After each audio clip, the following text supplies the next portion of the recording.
Himachal Pradesh high court ने CBI को मामला दर्ज करने और जांच करने के आदेश दिए थे। वैभव की मौत 9 दिसंबर 2023 को एक होटल की चौथी मंजिल से गिरने से मौत हो गई थी। वो अपने 3 दोस्तों कुशाग्र, शशांक शर्मा और ऋतिक मित्तल के साथ होटल के टूरिस्ट के तौर पर रुका हुआ था। विवेक हरियाणा का रहने वाला था और कॉमर्स का ग्रेजुएशन था उसने किया हुआ था कॉमर्स में ग्रेजुएशन किया हुआ था उसने और सीए की पढ़ाई कर रहा था। मामले पर सुनवाई करते हुए कोर्ट ने कहा कि पुलिस ने बहुत ही घटिया तरीके से जांच की है। हिमाचल पुलिस ने परिवार वालों के कहने के बाद भी मामले में कोई केस दर्ज नहीं किया।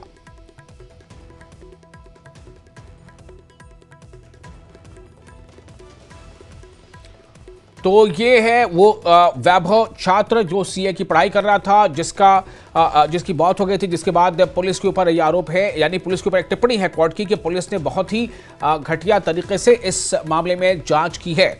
और अब जो है सीबीआई ने कुल्लू के तोश में गुरुग्राम के रहने वाले वैभव यादव की मौत के मामले में हत्या और आपराधिक साजिश का मामला दर्ज कर लिया है। तो चलिए आपको बताते हैं कि मामला क्या है। पिछले साल 14 फरवरी 2024 को वैभव के पिता बलदेव यादव ने प्रदेश पुलिस महानिदेशक को एक लिखित अनुरोध किया था, जिसकी एक प्रति एसएचओ पुलिस स्टेशन कुल्लू को भी भेजी गई, जिसमें उनके बेटे की मौत की जांच में गड़बड़ी की आशंका जताई गई। पत्र में बताया गया कि 10 दिसंबर 2023 को मृतक के परिजनों के साथ पुलिस अधिकारियों का रवैया असहयोगात्मक था। अनुरोध के बावजूद वैभव के 3 साथियों और होटल स्टाफ से उनकी मौजूदगी में पूछताछ तक नहीं की गई। पत्र के माध्यम से बलदेव ने विनय यादव नामक एक ट्रेनी आईपीएस अधिकारी के आचरण पर भी सवाल उठाए थे। आरोप था कि उसने कथित तौर पर स्थानीय पुलिस पर अपने प्रभाव का इस्तेमाल किया था। कुशाग्र, शशांक और ऋतिक का घटना के बाद का आचरण भी संदेहास्पद बताया गया था। कुशाग्र के पिता ने कथित तौर पर टेलीफोन पर बातचीत के दौरान शिकायतकर्ता को बताया था कि कुशाग्र, शशांक और ऋतिक बीमार थे। शिकायत के जवाब में 6 मार्च 2024 को पुलिस अधीक्षक कुल्लू ने अतिरिक्त पुलिस अधीक्षक कुल्लू संजीव चौहान को जांच सौंपी। इसके बाद बलदेव यादव ने हाईकोर्ट के मुख्य न्यायाधीश को 10 जुलाई 2024 को एक पत्र लिखा था।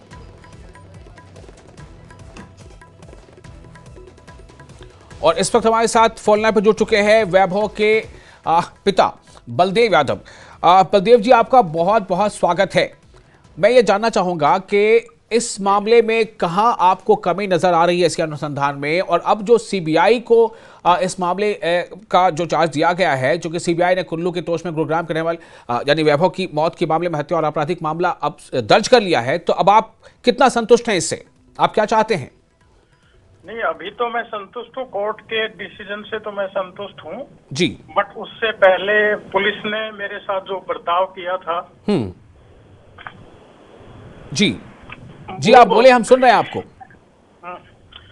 पुलिस का बर्ताव बहुत घटिया स्तर का था जी। और जो उसके कंपेनियन थे उनका बर्ताव बहुत घटिया था। वो मर्डर था, प्लानिंग थी, उसके पीछे क्या थी वो तो मुझे नहीं पता जी। आपको ऐसा क्यों लगा था कि पुलिस ने जो है अच्छा बर्ताव नहीं किया या बहुत ढीला ढाला रवैया रहा? क्यों आपको ऐसा लगा? ड्यूरिंग द 1 ईयर पुलिस ने कभी मेरे से बात ही नहीं की जी। अच्छा, पुलिस ने कभी हमारा पॉइंट ऑफ व्यू जाना ही नहीं। पुलिस ने हमसे कभी मेरे से कांटेक्ट ही नहीं किया। मैंने 2 बार पुलिस से कांटेक्ट किया है जी। तो पुलिस ने रिफ्यूज कर दिया कि आपके पास कुछ है ही नहीं।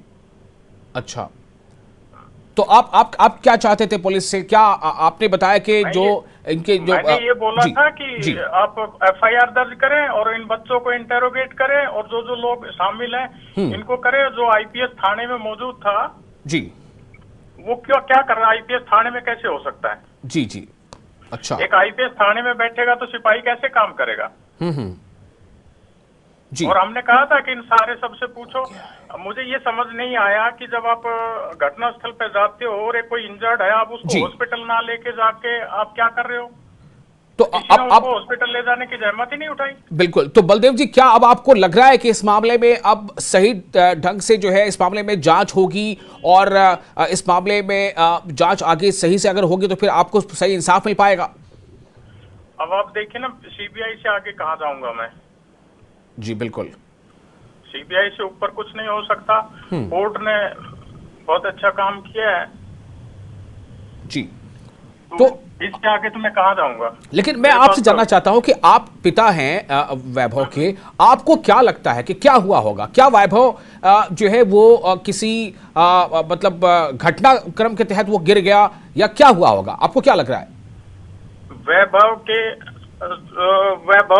बहुत ही इनोसेंट और बहुत ब्रिलियंट था। जी, और जी। उसके बाद जो कुछ भी हुआ वो उसके नेचर से, उसके जो भी था उन सब के बियॉन्ड है।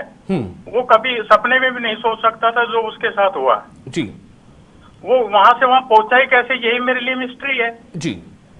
तो आपको क्या लग रहा है, कोई अधिकारी, कोई है बंदा जो कहीं ना कहीं मामले को कुछ और मोड़ देना चाहता है? ये जो विनय यादव है जी। ये इसको जो कुशागर का रिलेटिव है। हाँ। और इन्होंने अपना प्रभाव यूज करके और ये उसको दुर्घटना दिखाना चाहते हैं। अच्छा। हाँ। तो किस तरह का प्रभाव, समझा नहीं। नहीं, ये पुलिस पे प्रभाव करके इन्होंने कर दिया ना, हम पुलिस में कुछ भी नहीं कर सके, हम FIR दर्ज नहीं करा सके। जी। तो आपको तो क्यों लगता है कि विनय यादव का इतना प्रभाव है? आपको क्यों लगता है? नहीं, आपको नहीं लगता? IPS का पुलिस में प्रभाव नहीं होगा तो किसमें होगा?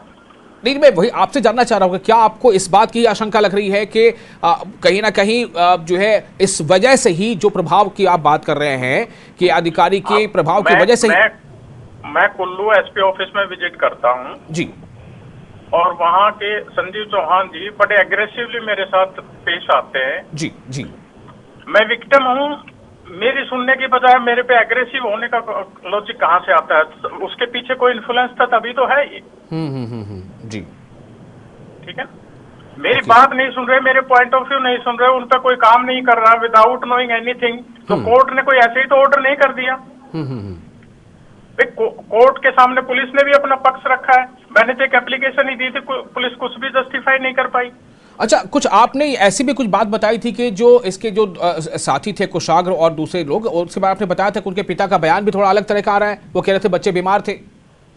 नहीं, उनके जो पिता है वो मेरे पड़ोसी थे, उन्होंने ही मुझे इंटीमेट किया था इस साइड की बच्चों ने कुछ खा लिया है, सबकी तबीयत खराब हो गई है। ठीक है। तो मैंने कहा ठीक है, हॉस्पिटल लेके जाते हैं। तो उसने कहा कि मेरे प्रभाव के लोग हैं, मैं उसको इस्तेमाल करता हूँ हॉस्पिटल भेजने में। ठीक है। और उन्होंने मेरे बेटे को छोड़ दिया और वो प्रभाव सारा मेरे अगेंस्ट इस्तेमाल कर लिया। अच्छा, ओके। और वहां पे जाके ऐसी परिस्थिति क्रिएट कर दी कि मैं तो कुछ कर ही नहीं सका। तो मेरे को तो कई महीने में जाके होश आया, तब मैंने इनिशिएट किया चीजें।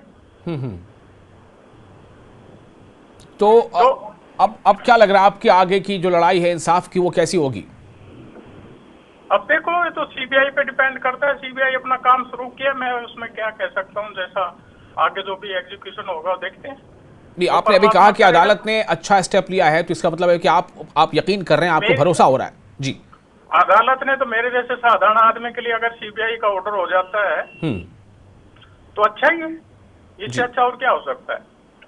अच्छा, इससे पहले कभी ऐसा हुआ था कि वैभव की जो उसके दोस्त हैं कुशाग्र या और भी दो दोस्त, उनके साथ कभी कोई अनबन हुई थी, कोई उनके आपस में कोई लड़ाई झगड़ा हुआ था?